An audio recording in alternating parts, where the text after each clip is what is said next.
Ron DeSantis was confronted by a reporter yesterday who asked him about these 7 children who are in the intensive care unit just in one hospital, the Joe DiMaggio Children's Hospital in Broward County, fighting for their lives in the ICU.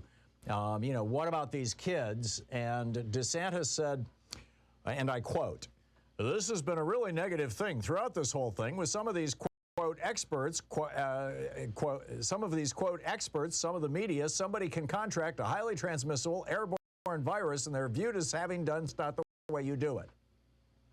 End quote.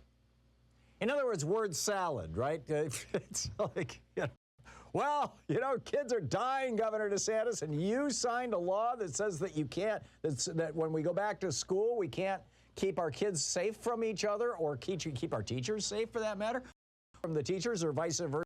I mean, you know, whoever might have an infection. And everybody's like trying to figure out, why would DeSantis do this? Why, you know, in Arkansas, Asa Hutchinson, the governor, just yesterday held a press conference in which he said, you know, it was a mistake for us. I'm paraphrasing here, but you can find the exact quotes online. He said basically it was a mistake for us to have signed this law making it impossible to get, you know, or making it illegal for teachers to require kids to wear masks. And he's walking it back. But DeSantis, oh no. Why?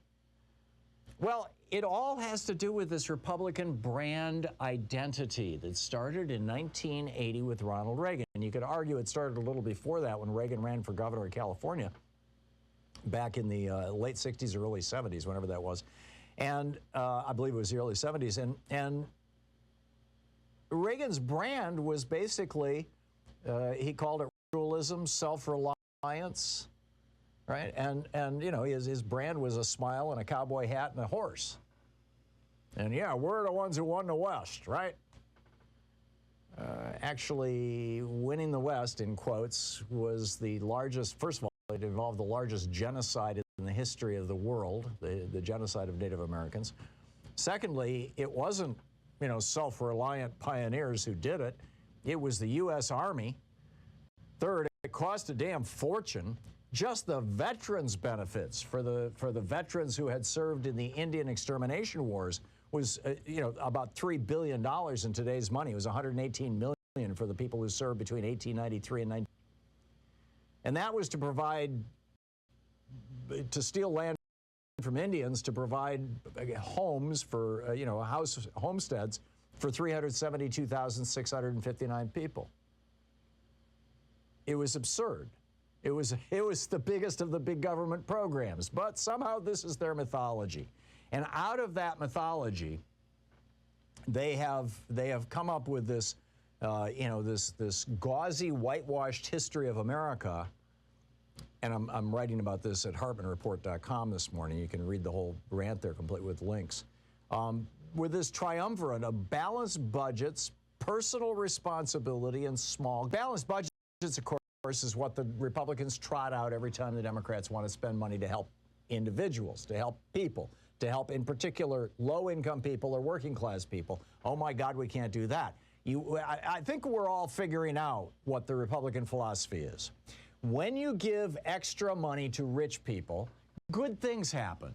They create jobs, don't you know? They're job creators, so we need to cut their taxes and give them billions of dollars in subsidies, whatever industry they're in. If it's defense, if it's oil, if it's coal, if it's gas, whatever it may be, just throw money at them.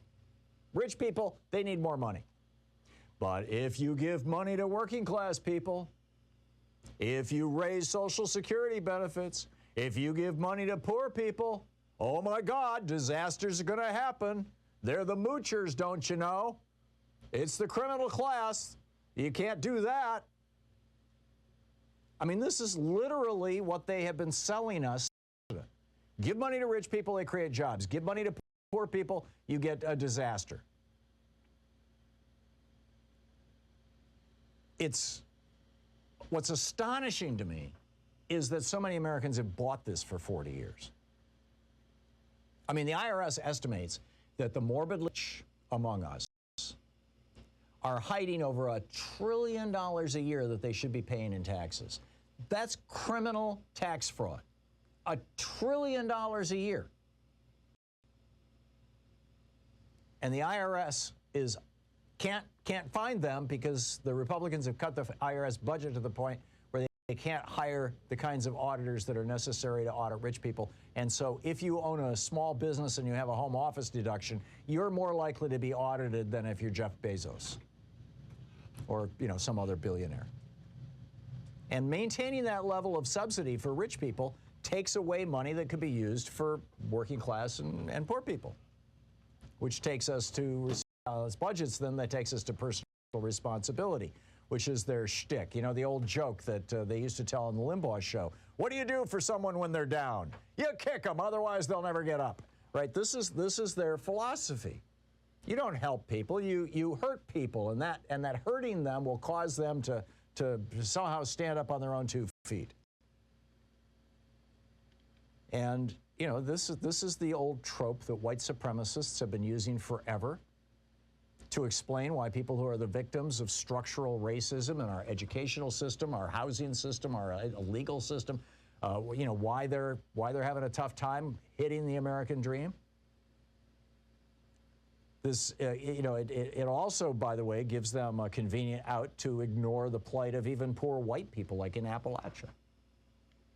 Personal responsibility. Actually, if it's all about personal responsibility, then we don't need to do anything about homelessness. We don't need to do anything about, you know, any of these folks who are in trouble, right? Because, hey, they're responsible. Healthcare? That's not our job. Just personal responsibility. Do your own appendectomy. You can do it at home. And then, you know, the size of government, big government, right? Government spending is about 14% of GDP in the United States. It's 25% of GDP in Sweden. Sweden is a democracy. I am not hearing Swedish elected officials saying, gee, we need to cut the size of our government. Let's do away with our national health care program. Let's not subsidize, you know, college for our students any longer. You're not hearing it. I mean, yeah, there's some fringe crackpots who are saying that, but this is what DeSantis is doing, is he's pushing this whole shtick, this whole classic Republican, Reagan, sloganeering, personal responsibility, rugged individualism BS.